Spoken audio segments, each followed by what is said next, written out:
To our YouTube channel mission शिक्षक भर्ती में आप सबका स्वागत है। तो गाइज ये जो है इंग्लिश पेडोलॉजी का तीसरा पार्ट है। तो इससे पहले कि अगर आपने वीडियोज नहीं देखा है तो आप ज़रूर देखिएगा। इसमें जो आपका सीटेट का जो पेडोलॉजी 15 नंबर के आता है वो एकदम क्लियर हो जाएगा। और अगर आपको ये वीडियोज पसंद आती हो तो प्लीज़ आप लाइक शेयर एंड सब्सक्राइब ज़रूर करिए और अपने दोस्तों को ज़रूर शेयर करिए। तो गाइज इससे पहले हमने लेक्सिकल वर्ड करवा दिया है। इसमें क्वेश्चन आता है कि लेक्सिकल वर्ड क्या होते हैं, कंटेंट वर्ड होते हैं और मिनिमल पेयर बता दिया, इंटोनेशन बता दिया, rise and fall, sound in English में बता दिया कि जो हमारे साउंड की जो यूनिट होती है वो फोनीम होती है।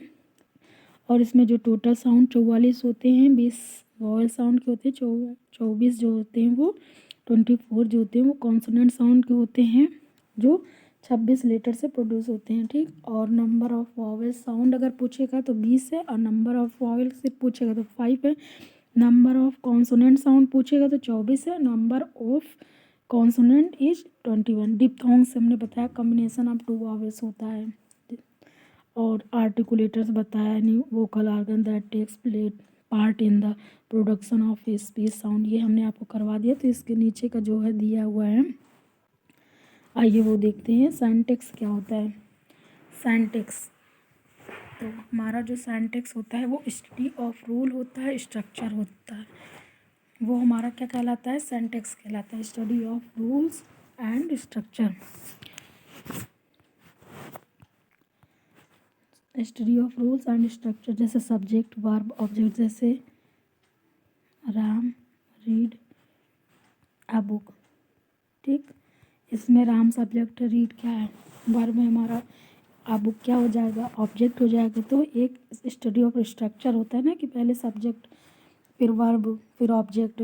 तो structure of study of rules structure हमारा क्या कहलाता है, सेंटेंस कहलाता है। ये इंपॉर्टेंट है, आते हैं सब क्वेश्चन जो हमने आपको हाईलाइट किया है। वो सब क्वेश्चन कैसे बनते हैं वो भी हम आपको इस वीडियो में बताते हुए चलेंगे। ये जो हमने हाईलाइट किया है ये प्रीवियस ईयर क्वेश्चन में जो क्वेश्चन आए हुए हैं और जिनमें बनने की संभावनाएं हैं उसको हमने हाईलाइट किया हुआ है। और जो ना जहाँ पर बनने की क्वेश्चन पॉसिबिलिटी वो हम आपको बताते हुए चलते हैं। तो जो सिंटैक्स होता है, क्वेश्चन आया हुआ है कि स्टडी ऑफ रूल्स होता है, स्ट्रक्चर होता है, जैसे सब्जेक्ट है, वर्ब है, ऑब्जेक्ट है। सिमेंटिक्स क्या होता है, study of meaning, study of meaning. Semantics क्या होता है, स्टडी ऑफ मीनिंग या sense. Madam drives a bicycle, semantical error है, इसमें मैडम ड्राइव्स अ बाइसिकल नहीं होगा, मैडम ड्राइव नहीं करती हैं बाइसिकल को। ठीक। तो स्टडी ऑफ मीनिंग, सेंस, जो जिस सेंस के लिए मतलब इसी सिमेंटिक्स क्या होता है, ये क्वेश्चन आता है study of meaning sense. Madam जो ड्राइव्स अ बाइसिकल, तो मैडम बाइसिकल को ड्राइव नहीं करती हैं, ये हमारी क्या है, सिमेंटिकली रूप से एरर है। तो सिमेंटिक्स क्या होता है, जो स्टडी ऑफ मीनिंग या सेंस जिसका अध्ययन किया जाता है वो सिमेंटिक्स कहलाता है। और स्टडी ऑफ रूल्स या स्ट्रक्चर का सिंटैक्स।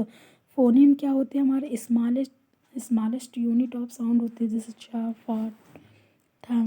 ठीक। ये हमारी स्मॉलेस्ट यूनिट ऑफ साउंड होती है। ये सब क्वेश्चन आए हुए हैं, इनको याद रखना। मॉर्फीम क्या होता है, स्मॉलेस्ट यूनिट ऑफ मीनिंग। ये क्या होती है, मॉर्फीम जो होती है स्मॉलेस्ट यूनिट ऑफ मीनिंग की सबसे छोटी इकाई होती है, जैसे वाटर रेसन है। स्मॉलेस्ट यूनिट ऑफ मीनिंग क्या होती है, मॉर्फीम होती है। फोनीम क्या होता है, स्मॉलेस्ट यूनिट ऑफ साउंड होता है, जैसे चाफा। ये इंग्लिश हिंदी दोनों में आई हुई क्वेश्चन है। सिमेंटिक्स क्या होता है, स्टडी ऑफ मीनिंग या sense. Semantics study of meaning या सेंस का जो अध्ययन होता है। और सिंटैक्स क्या होता है, स्टडी ऑफ रूल्स या स्ट्रक्चर। होमोग्राफ क्या होता है, homograph, a homograph is a word that shares the same written form as another word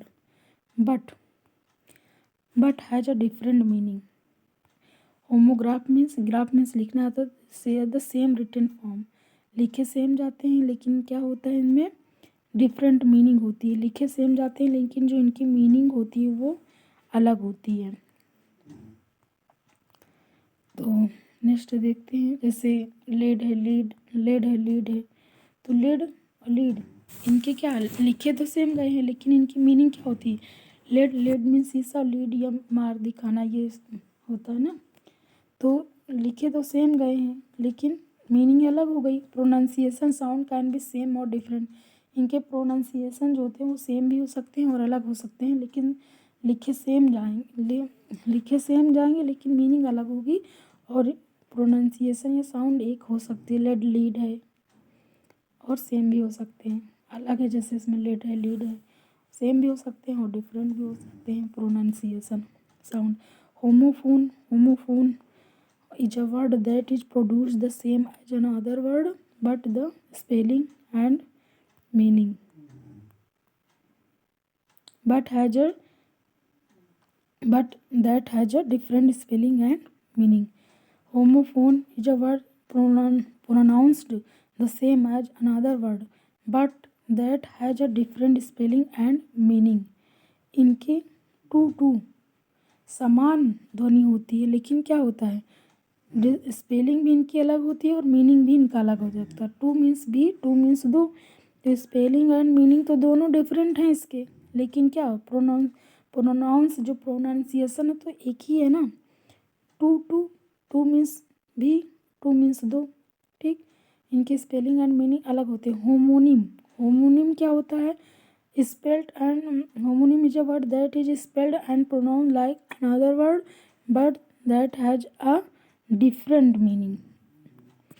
Pronounce spelled and pronounced like another word but that has a different meaning. Suit लिखे भी और बोले भी एक तरह जाते हैं, ठीक, लेकिन इनकी अलग मीनिंग होती है। सूट, भाई सूट तो एक सूट होता ही है, एक सूट मीन्स जचना भी होता है कि आप पर ये सूट कर रहा है, और सूट एक कपड़ा जो पहनने वाला हो जाता है, सूट करता है एक सूट।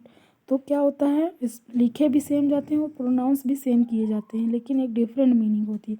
होमोफोन में क्या होता है, स्पेलिंग एंड मीनिंग डिफरेंट होती है लेकिन प्रोनाउंस एक ही तरह होता है। होमोग्राम लिखे सेम जाते हैं लेकिन मीनिंग अलग हो जाती है उनकी भी।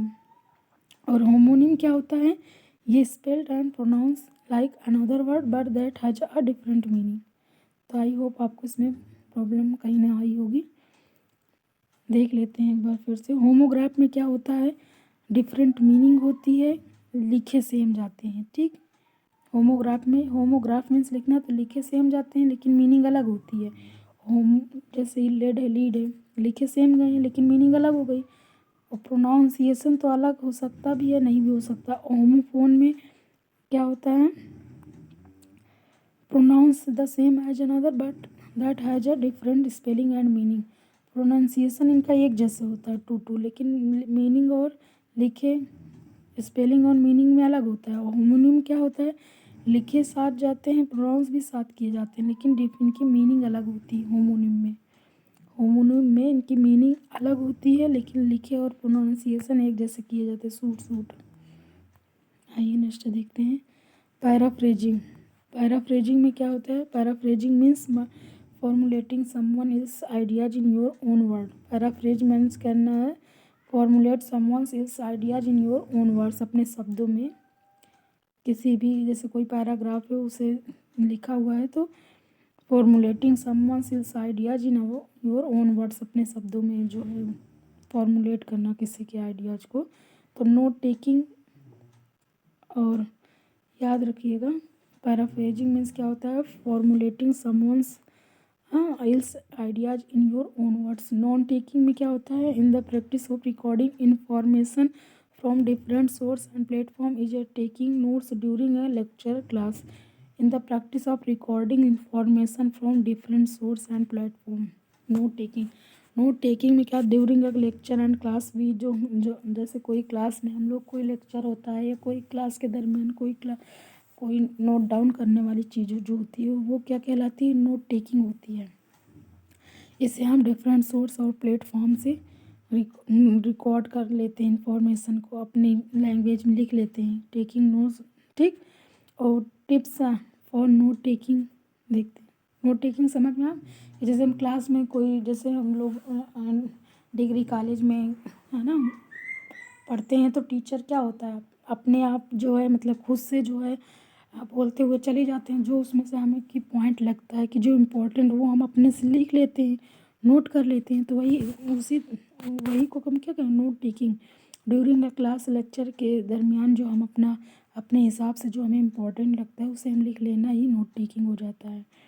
और टिप्स फॉर नोट टेकिंग के क्या होते हैं, writing only important points clues. भाई नोट टेकिंग के दरमियान हम क्या करते हैं, जो इम्पोर्टेंट टिप्स पॉइंट क्लूज होते हैं उसे हम लिख लेते हैं। Use phrase word abbreviated form ages SPC या पियाजे में जैसे 4 अवस्थाएँ जो दे रखी हैं उनको हम SPCF से जो याद कर लिए हैं, तो हम कोई संक्षिप्त रूप से किसी को नोट टेकिंग के दरमियान जो होते हैं अपने पॉइंट इम्पोर्टेंट पॉइंट क्लूज को लिख लेते हैं अपने हिसाब से जो हमें समझ में आए उस टाइम, शॉर्ट टाइम के मतलब कम टाइम में हम जो अपने एक मेमोरी में जो फीड कर लेते हैं अपने हिसाब से लिख लेते हैं शॉर्ट एब्रीविएटेड फॉर्म में।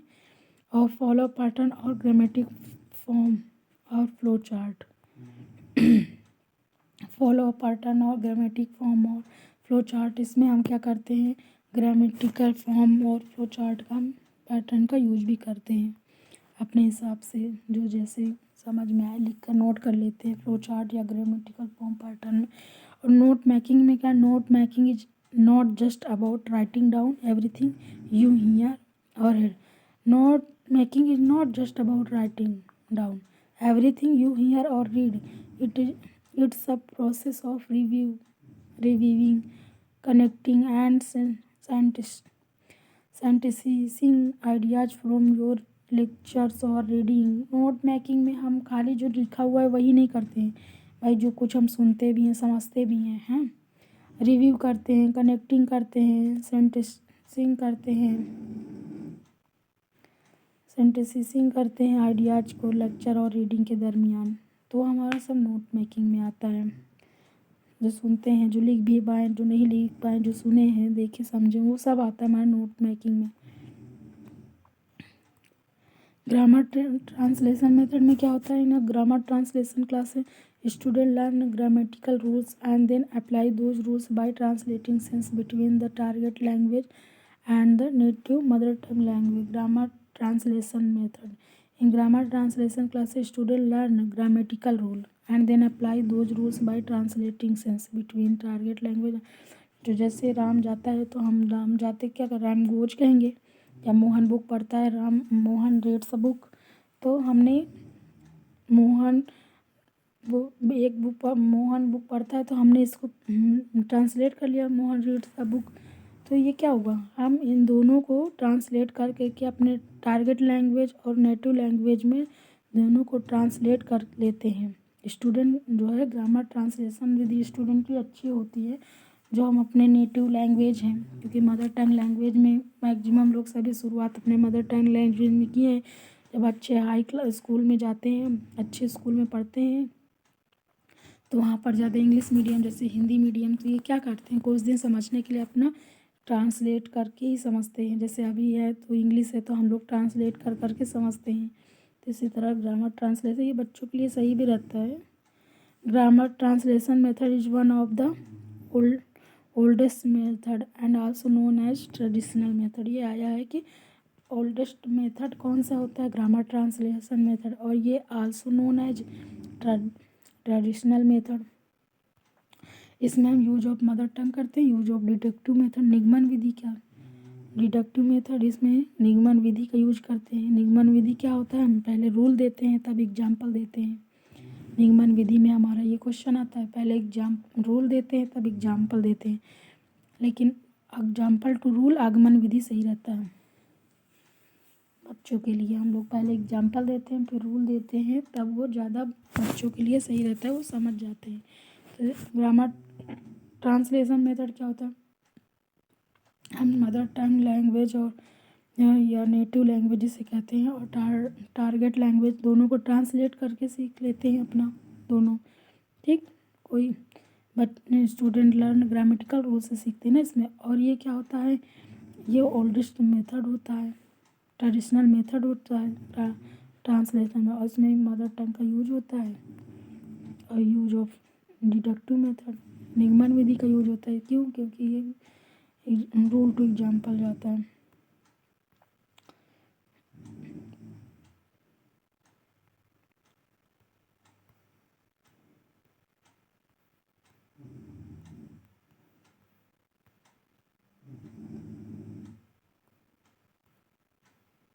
आइए नेक्स्ट देखते हैं डायरेक्ट मेथड। डायरेक्ट मेथड में हमने ग्रामर ट्रांसलेशन मेथड बताया, अब डायरेक्ट मेथड में क्या दिया है आइए देखते हैं। Grammar translation method, direct method इसके बाद है। तो the direct method of teaching which is sometimes called the natural method. कौन सा, इस क्वेश्चन भी बन जाते हैं कि कौन सा नेचुरल मेथड कहलाते हैं, तो हमारे जो डायरेक्ट मेथड होता है वो नेचुरल मेथड कहलाता है।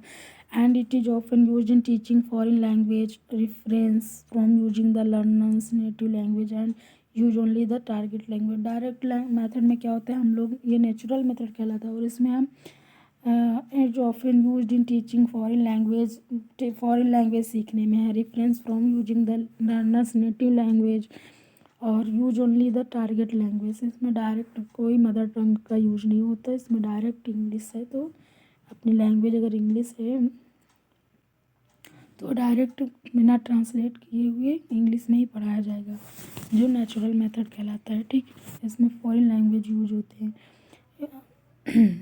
जो यूज होता है प्राय in teaching foreign language using the learners ने reference from using the learners native language.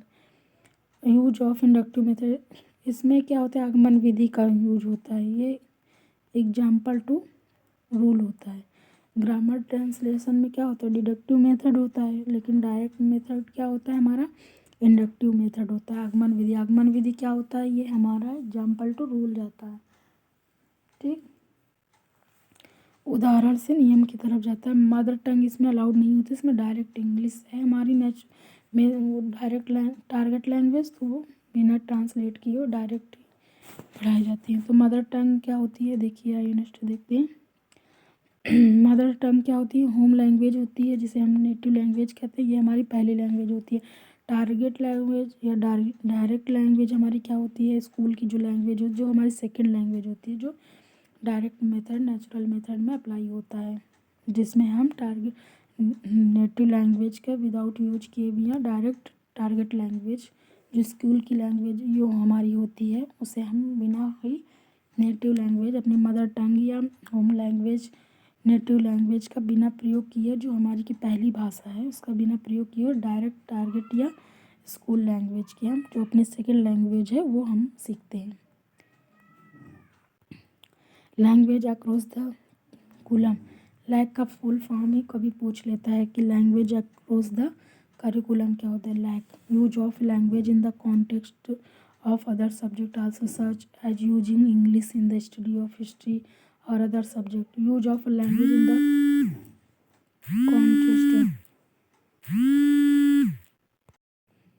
the use of a language in the context of other subject also such as using English in the study of history और other subject. इसमें language across the curriculum क्या होता है, जैसे हम कोई चीज़ history पढ़ते हैं तो उसमें इंग्लिश का यूज कर लिए, या कोई अदर सब्जेक्ट पढ़ते हैं तो इसमें क्या होता है, language in the context of the other subject. किसी भी भाषा में जैसे हम कोई हिंदी पढ़ते हैं तो हमने संस्कृत को ऐड कर लिया, मतलब जो चीज़ें उसमें मिलती हैं मैच कर लिया। कोई फिजिक्स मैथ पढ़ रहे हैं तो फिजिक्स का कॉन्सेप्ट आ गया, ठीक, मीन्स कैलकुलेशन वगैरह है, या किसी अदर सब्जेक्ट का जो है किसी सब्जेक्ट को समझने में या जैसे कुछ भी, तो हम लोग किसी अदर सब्जेक्ट के कॉन्टेक्स्ट में हम किसी भी लैंग्वेज का यूज कर सकते हैं।